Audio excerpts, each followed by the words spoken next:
Using up things in my pantry over November and December helps me have enough money for the things that I need during the holiday season, but it also uses up things and helps rotate my pantry.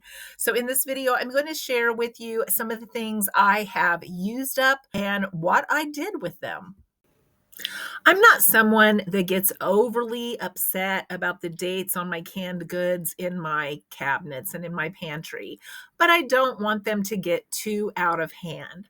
So when I see things that are approaching the date or shortly after the date or even within a year or two of the date when they are canned goods, I want to get those used up. I want to get them rotated.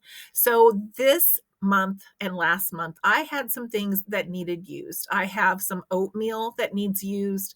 I have some canned goods that need used. And even though I'm using some fresh products with them to get them used up, I'm still getting some things used up out of my pantry system and getting them rotated. So we had a can of peach pie filling that we've had for a while. And even though it's the holiday, and even though we are having desserts coming up soon and things like that, there's no reason we can't have some desserts during the holiday season when it's just us still at home.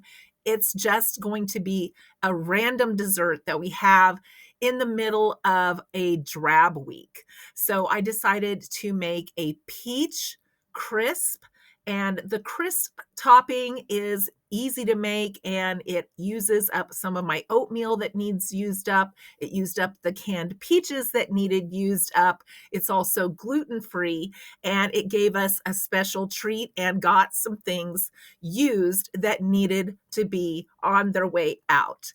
I also made a green pepper soup. This is one of our winter favorites. I used up tomato sauce that needed used, some diced tomatoes in a can that needed used, and then I also was able to get some hamburger on sale this past couple of weeks, and we hadn't had hamburger in a long time. Hamburger is one of the things that I really do need to make this soup. I substitute out hamburger for ground pork or ground chicken or something else a lot of times, but this is one of those recipes that really did need hamburger so it would taste right. So we ate that for quite a few days. And then since I was lucky enough to get that hamburger on sale, I thought, well, I will go ahead and I will make a meatloaf. We haven't had a meatloaf in a really long time. We use meat a lot of times to complement the meal or flavor the meal, but we don't just have like a big piece of meat with a meal. It's been too expensive to do anything like that for quite a few years. And so we've just changed the way we're eating. We're still eating well, but we're just not eating as much meat. And that's okay. So I decided to make a meatloaf. I always used saltines in my meatloaf, but my husband's gluten-free and we don't have any gluten-free ones right now, so I'm just going to substitute oatmeal.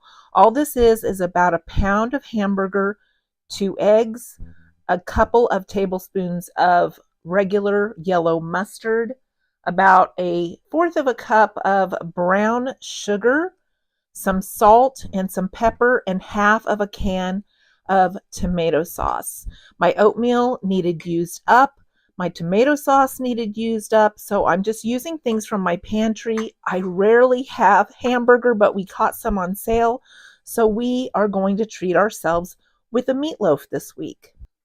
It's fitting perfectly in this loaf pan, and then I'm just going to add the remainder of the tomato sauce on top, cover it, and bake it for about an hour on 350. If you've followed me for a while, you probably know that I like to do a lot of substituting in the kitchen. It gets things used up. It keeps me from buying more, and it gives me a lot of flexibility when I'm cooking. So when I made that meatloaf, I could have used breadcrumbs, I could have used saltines, I could have used oatmeal, and it would not have made a difference. When I pulled out that can of the peach pie filling, I could have saved that for a holiday. I could have added more canned peaches. I could have expanded that recipe to feed a bunch of people, or I can just pull it out now because it's the perfect size for 2 people and go ahead and use it up rather than let it sit for another year in my pantry. So be flexible and look at your pantry with open eyes.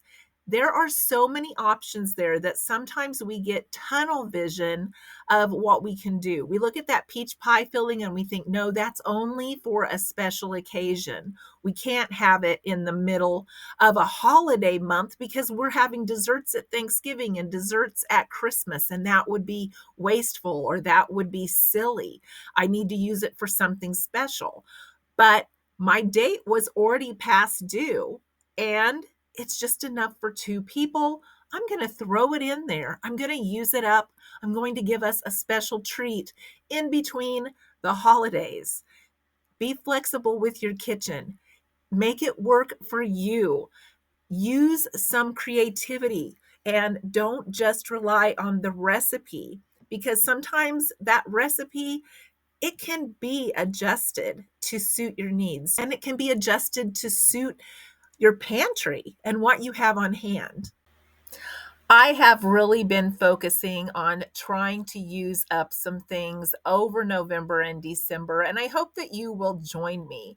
This will gain us some space so we can pick up those holiday specials and it will get some things used and rotated. I just think it's a great idea that we should do each and every holiday season if we haven't been focusing on it the rest of the year.